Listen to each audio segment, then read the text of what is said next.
Let's make some Rice Krispies. First, pour about a cup of Rice Krispie cereal in 5 bowls. Now add 3 tablespoons of butter onto a hot pot. After the butter is melted, let's add marshmallows.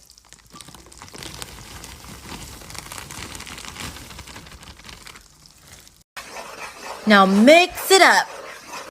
Now add the melted marshmallow inside your bowl of Rice Krispie. Add food coloring. Okay, now mix it up.